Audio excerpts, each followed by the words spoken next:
તો નમસ્કાર મારા વાલા ખેડૂત મિત્રો, તો આજના અમારા નવા વિડીયોમાં સ્વાગત છે। તો આજે આપણે આવી ગયા છીએ ખેતરમાં અને વાત કરીશું આજે એરંડાની।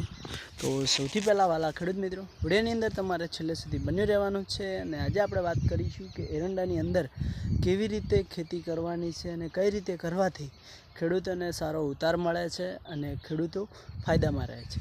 તો આજે હું તમને સૌ પહેલાં તો એટલું જણાવવાનું છું કે આ જે એરંડા છે એ આપણે અજયભાઈના છે અને અજયભાઈ કયા કયા ખાતરો નાખે છે, કેવી રીતે નાખે છે અને વીઘાની અંદરથી કેટલો ઉતાર લે છે એ વિશે આજે આપણે આગળ વાત કરીશું।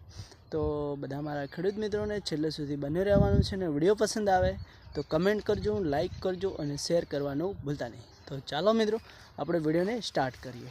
તો જુઓ કે આપણે હવે ફાઇનલ એરંડાની અંદર તો આવી ગયા છીએ। તો હું તમને ચારે બાજુના એરંડા બતાવવાનો છું। તમને એરંડા ગમે તો કમેન્ટ કરજો અને આ કયું બિયારણ છે અને આ બિયારણ સક્સેસ કેટલું થાય છે, કેટલો ફાયદો રહેશે ખેડૂતોને આ એરંડાનું વાવેતર કરવાથી, કમેન્ટ કરવાનું ના ભૂલતા। તો ચાલો આપણે આગળ વધીએ।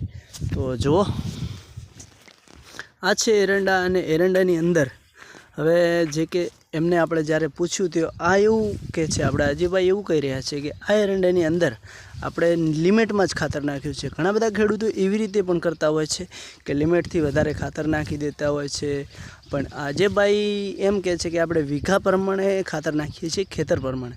તો એમની વાત એકદમ સાચી અને હકીકત છે કે આપણે ગમે તેવી ખેતી હોય છે, ગમે તેનું ખેતી કરતા હોય એની અંદર આપણે લિમિટમાં જ ખાતર નાખવાનું હોય છે। આપણે બધાની જેમ કે ઘણા ખેડૂતો બસ નાખો નાખો ને પાવો, નાખો ખાતર નાખો ને પાવો, પણ ના મિત્રો એવું નથી હોતું। આપણે બધી રીતે માપમાં ખેતી કરવાની હોય છે। લિમિટથી વાવેતર કરેલા હોય એની અંદર લિમિટથી પાણી આપવાનું હોય છે અને લિમિટથી પાણી આપવાથી જ વાવેતરમાં અને ગમે તેનું વાવેતર કર્યું હોય એની અંદર લિમિટમાં જ પાણી જે પાણી આપો છો, જે ખાતર આપો છો એના લિમિટ પ્રમાણે આપવાથી જ સારો વિકાસ થાય છે અને સારો ઉતાર મળે છે અને આપણે જે પણ એરંડાનું વાવેતર કર્યું હોય એ સારું થાય છે। તો જો આ એરંડા અજયભાઈના એકદમ સરસ છે, સારા છે અને માળોમાં પણ બહુ સારા બંધાયા છે।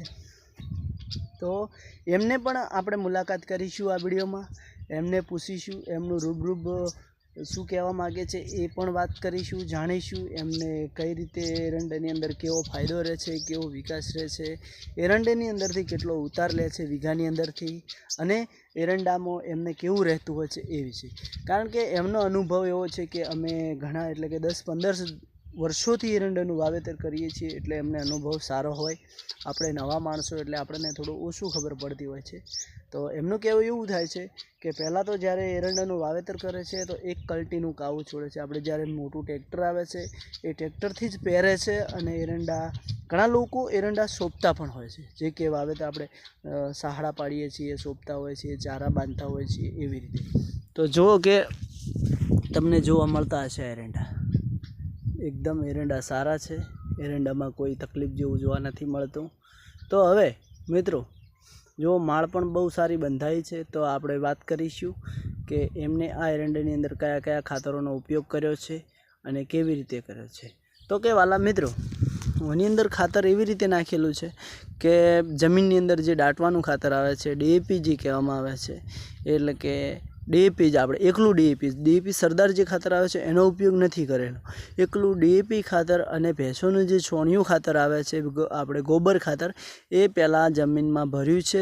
વીઘે 7 ટોલા ભર્યા છે એટલે આર્યું 11 વીઘાનું વાવેતર છે અને 11 વીઘાની અંદર ભર્યું છે એમને ખાતરને, પછી DAP આપ્યું છે અને એનું રિઝલ્ટ તમારી સામે છે મિત્રો। જુઓ કેવા છે એરંડા। તો ચાલો હવે મળીશું આપણે અજયભાઈને। વિડીયો ગમે કમેન્ટ કરજો। જય બાબારી। નેક્સ્ટ વિડીયોમાં ફરી મળીશું।